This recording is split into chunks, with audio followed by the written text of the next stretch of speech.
And be assured, Mr. Boone, if it was your intention to fire my imagination with your glowing account of the beauties of Kentucky, you have succeeded admirably. The prospect of resolving the land grant issue for the valiant men who served under me, coupled with a lifetime ambition to travel the trail you have blazed, prompts me to make plans for an immediate personal tour of inspection. Mr. President, as the man responsible for your safety and well-being, I not only disapprove of this journey, I wondered how long it would take you to explode, Colonel. Confound it, sir.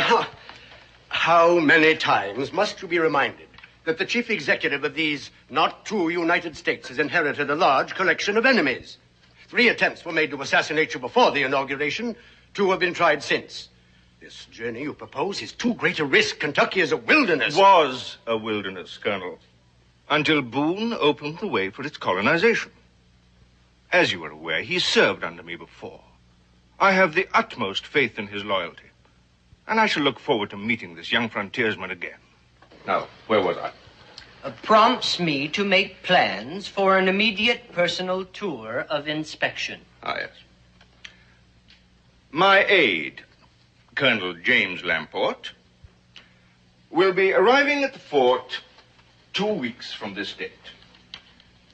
I trust it will be convenient to meet with him and make arrangements for my journey over Boone's Trace, which I hopefully wish to make under your personal direction.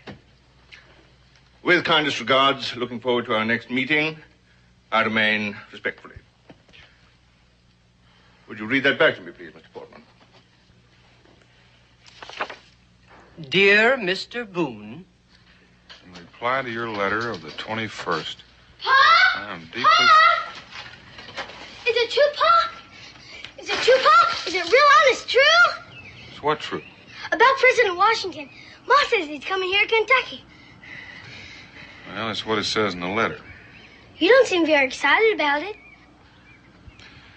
Well, ordinarily, I'd be real excited. But under the circumstances, I can't honestly say that I am. I don't understand, Pa. Well, neither do I. This letter from Mr. Washington is an answer to one I never wrote in the first place.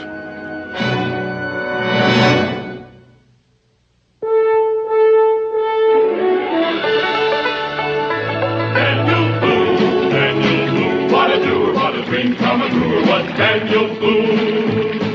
From a coonskin cap on the top of old Dan to the heel of his rawhide shoe, the rippenest, roaringest, fightingest man the frontier ever knew. Daniel Boone was a man, yes, a big man, and he fought for America to make all Americans free. What a Boone, what a doer, what a dream come a truer was he.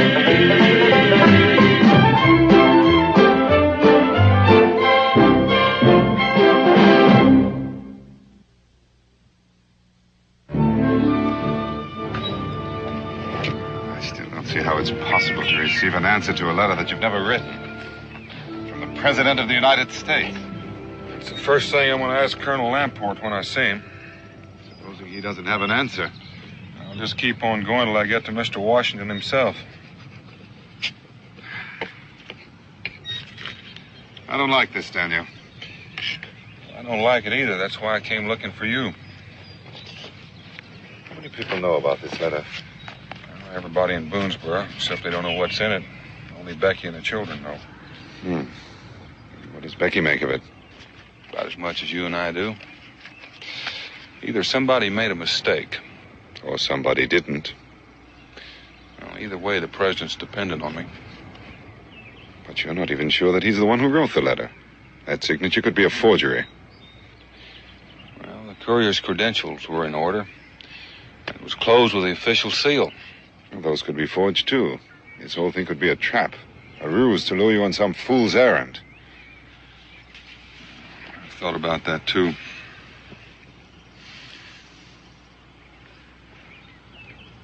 You know what I think? What? This fish is much too salty. And you should know by now. You've already eaten 6. Thank you. Now tell me, Daniel, what can I do to help?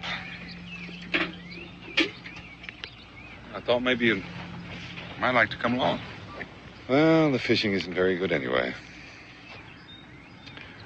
I would like the opportunity of meeting the president. Perhaps even of telling him that my people would like to be a part of this country's future, as well as its past. I'm sure Mr. Washington would be pleased to talk to you.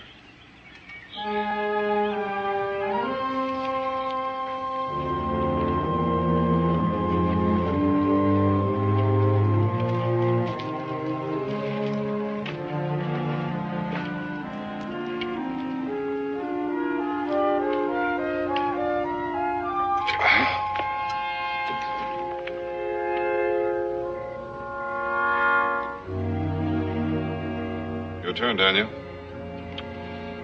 I'll get the water.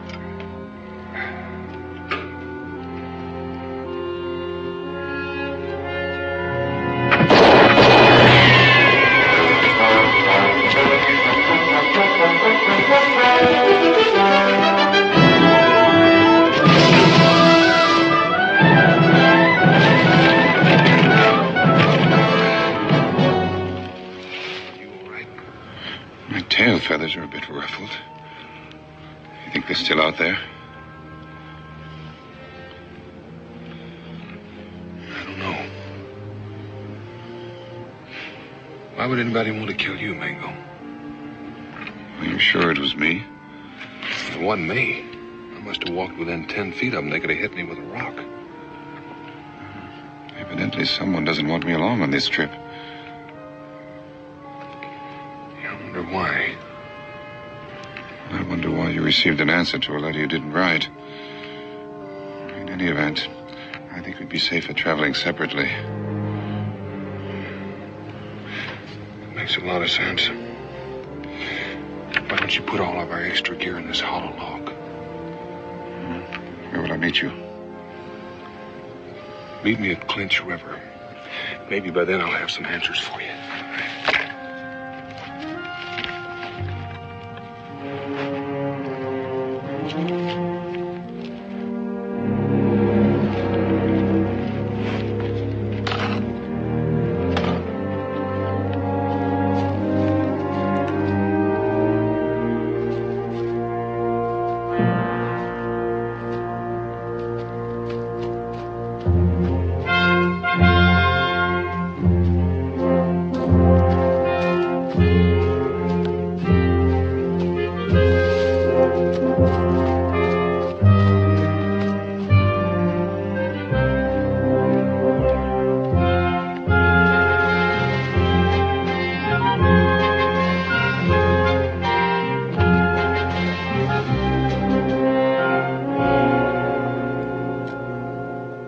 I can't understand it, Colonel.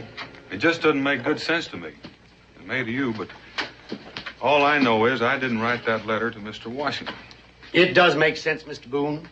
I should have known about it all along, except that up to now I've had no reason to doubt the authenticity of your letter. I don't follow you. I warned the president not even to consider leaving New York. But, as usual, he paid no attention. He can be a very stubborn man. I reckon it's lucky for the rest of us he is. Otherwise, we could have lost the war. Well, I'll tell him you said that, Mr. Boone. I'm sure it'll please him. But it isn't really an answer to our problem. I'm not sure I know what our problem is. Sir, isn't it quite obvious? There isn't a doubt in my mind that we're face to face with one more plot to assassinate Mr. Washington. You mean it's been tried before? Yes, several times. Oh, naturally, it's been kept quiet, but there is a certain group of men who seem almost dedicated to taking Mr. Washington's life. I can't imagine anybody wanting to kill George Washington. Loyalty, Mr. Boone, is a strange thing. There are people who think we still owe allegiance to the British. Do you know who any of these men are? Unfortunately, no. But the heads of this group are very clever men. That's why the president's letter was sent in your name. They are well aware of his interest in land grants for veterans and his fascination for the wilderness. They figured quite correctly that a letter from Daniel Boone would be delivered to the president in person. That's the part that doesn't seem real smart to me.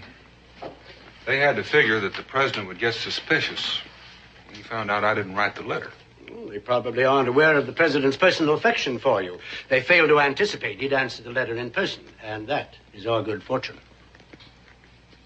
Yeah, I reckon it is. Now that you know what's going on, you can get on back to New York and make sure Mr. Washington stays put. On the contrary, Mr. Boone, the trip will take place as planned. Well, isn't that kind of like setting the president up as a target of a turkey shoot? You mean you don't see it? These people have no way of knowing that you got an answer to a letter you never wrote. They'll carry on just as planned. And that's our opportunity to destroy them once and forever. Seems like a pretty good chance to get the president shot, too. You don't think I'll take that risk? Mr. Washington won't be in the president's carriage. He'll be safely guarded at Mount Vernon, but only you and I will know that. Orderly! Have my horse saddled and brought around to the gate as soon as possible. Yes, sir. You will forgive my haste, Mr. Boone, but there are details to be taken care of, and I'll need your help. Speaking of help, Colonel, I've got a friend who knows the country as only an Indian can. His name is Mingo, mother Cherokee Indian, father British, educated at Oxford. You seem to know a lot about me and my friends, Colonel. Most important part of my job. Well, maybe you can tell me why somebody tried to kill Mingo on the way here. He was traveling with you? Up to a point. Then I assume he knows of Mr. Washington's projected journey to Kentucky. They read the letter. Well, that's most unfortunate, but I suppose it can't be helped. You have objections. Listen to me, Mr. Boone. One of the would-be assassins we took in a while back was a half-breed. Maybe that explains the attempt on Mingo's life. I don't like the word half-breed, Colonel. Neither do I, Mr. Boone. A man's origin has nothing to do with whether he's good or bad. We agree on that. But you can understand my hesitancy. No, I have no real objection, Mr. Boone. Only that I don't see his value on this preliminary trip. When the president does make the journey, his advice will be more than welcome. Mingo will be real pleased to hear that. What's this about a preliminary excursion? If you'll walk along with me, Mr. Boone, my horse should be ready by now.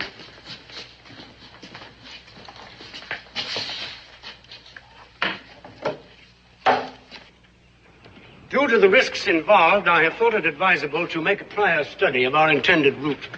In order to accomplish that, I've added several new men to my staff. For security reasons, only one of them will make himself known to you. That man is already on his way to Clinch River to work with you on preparations for the president's safety. Until my arrival, he will be in charge, unless you object to that arrangement. Well, there's no objections, Colonel. It sort of works a little outside of my line anyway. Good. He'll need your help in choosing campsites and plotting danger points along the way. Places where the carriage might be forced to stop and face an ambush. Well, how will I find this man? He'll find you. Here's a copy of his orders. He'll give you the original to identify himself along with his other credentials. Well, what if he asks me for my credentials? I hardly think you'll need them, Mr. Boone. There's only one of you in all Kentucky, and if I may say so, you are rather unmistakable. Well, there's just one more question, Colonel. What if folks get curious about this trip? That possibility's already been considered. You'll simply be acting as a guide in a land survey. You have worked in that capacity before, I believe? Yes, sir. All right, then, until we meet again, a safe journey, Mr. Boone. Same to you, sir.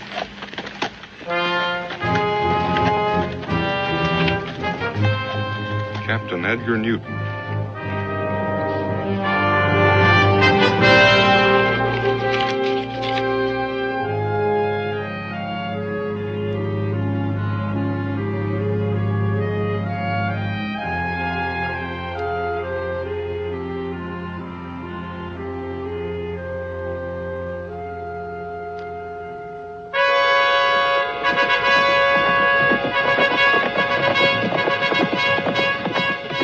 Nay.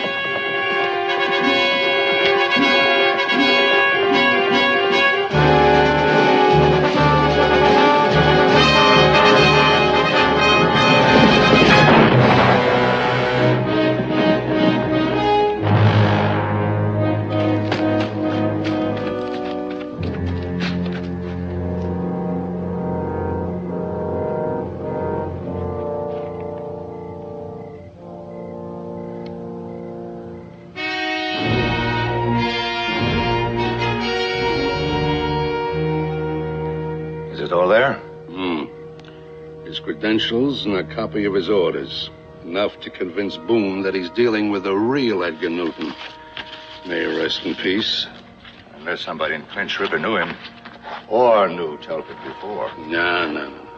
Newton came from up in New York State. Telford's been in England for the past 10 years. I don't think anyone will notice a substitution.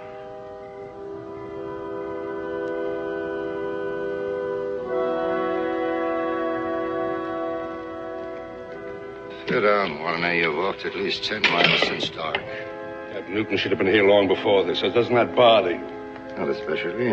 His horse could have gone lame, or he could have been delayed in some other way. Or we could have chosen the wrong spot for the rendezvous. Yes, since it was the same in both orders, I don't think there's much chance of that now. Have another drink, you'll be alone. You seem to forget we have a schedule to keep, and there's been small allowance made for error. There might have been a change in plans. In that case, allow me to congratulate you on your alertness, gentlemen. I could have killed you both easily. Give me a drink, John. At least I'm glad to see you both here on time. on time. We've been waiting here since noon. My horse apologizes. We've been traveling since morning. And we're not staying the night? No, Boone's due in Clinch River sometime tomorrow. I'm expected to meet him there. I'll saddle up then. No. The colonel thinks it's better we travel separately and meet as strangers.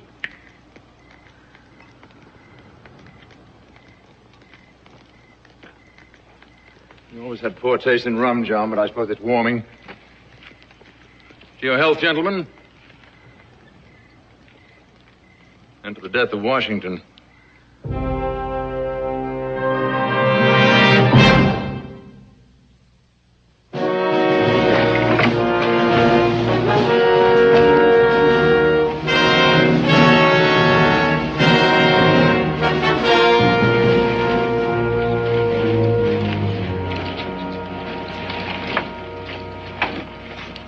Looks like you've been riding a far piece, stranger. Riding hard. Far and too fast. Oh, you take care of my horse for me. Yes, sir. How long you plan on staying? Overnight at least.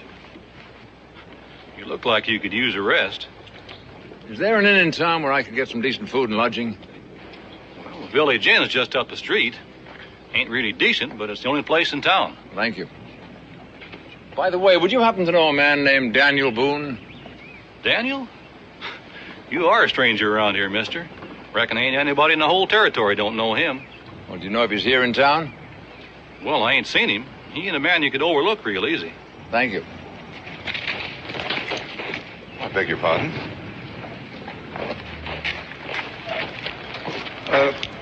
Haven't we met before? That seems unlikely since I'm not in the habit of associating with savages. I'm sure I've seen you before. And I'm sure you should be taught some manners. Fight! Nearly knocked him down. Fight! Somebody get a fight. Look, we have no quarrel. Get that Indian!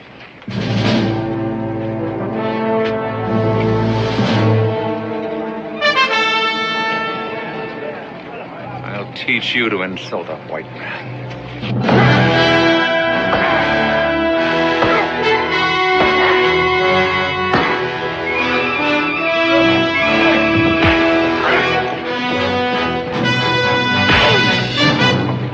You all right, Mingo? No thanks to him.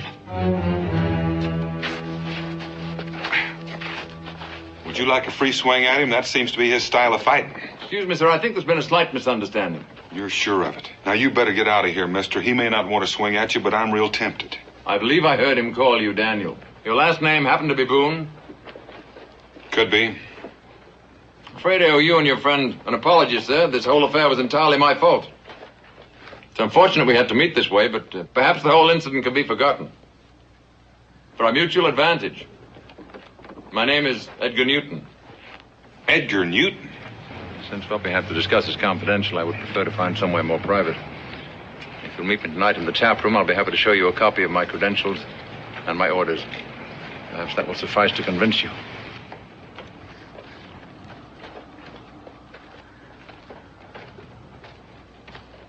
That's too easy, Daniel.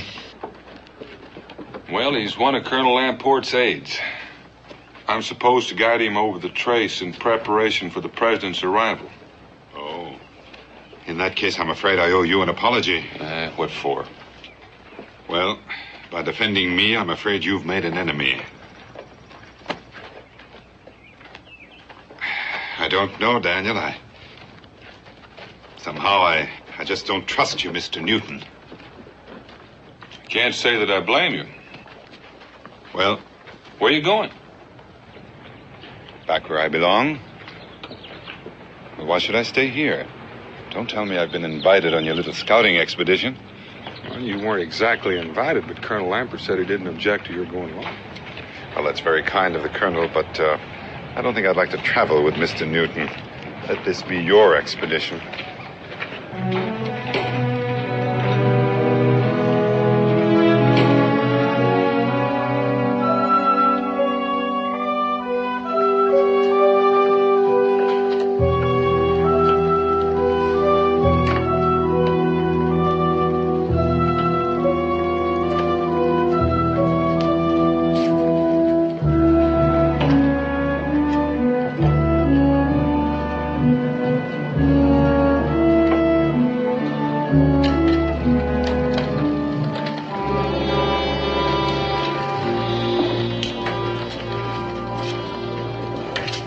Papers seem to be in order. At least that's one thing between us that's settled. Now, about this afternoon's unfortunate affair. I trust this won't affect your enthusiasm for this mission, Mr. Boone. I was asked to work with you. I don't have to like you. At least you're honest. I admire that. As long as you and I know where we stand, we can get along. But as for your savage friend... Mingo. Unfortunately, I don't like Indians. Very sound and personal reasons. I've apologized for what took place, but your friend appears to be a little arrogant. Before you go any further, Mr. Newton, I think you should know that Colonel Lamport has given his permission for Mingo to come along. Surely you can't be serious. I can't believe he'd trust the safety of the President of the United States to... You can believe it, Mr. Newton. I didn't even know the Colonel had been consulted on this matter, or that your Indian knew what our plans were. Well, in the circumstances, I suppose I'm compelled to respect the judgment of my superiors. I can't say I look forward with pleasure to traveling with your Mingo. Mr. Newton, he felt the same way about you. He's already gone. Gone? Gone where? Back to his tribe, maybe. Gone hunting? He didn't say. I'm not sure I like that. You're a hard man to please. First, you're unhappy because he's with us, and now you're unhappy because he's gone. This was supposed to be a secret mission, Mr. Boone. It appears it's no longer secret. You don't have to worry about Mingo. I'm going to turn in. I've arranged for horses and supplies. If it's agreeable to you, we'll leave at sunup. It's agreeable.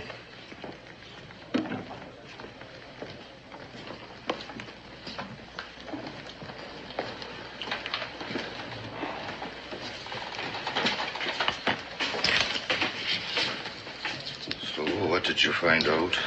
Nothing we didn't know before, except the Indian's gone. I could have told you that before. We saw him leave shortly before sunup. Which direction was he headed? West. Then get after him. At this time of night? At this time of night, he can't have traveled far. I don't see what harm he can do. He knew me in London. Not very well, fortunately, but given enough time, he might remember me. We can't take a chance like that. Where do we go, then? You find me on the trail, we leave at sunup. What do we do with the Indian when we find him? Just what you were told to do before. Only this time, don't miss.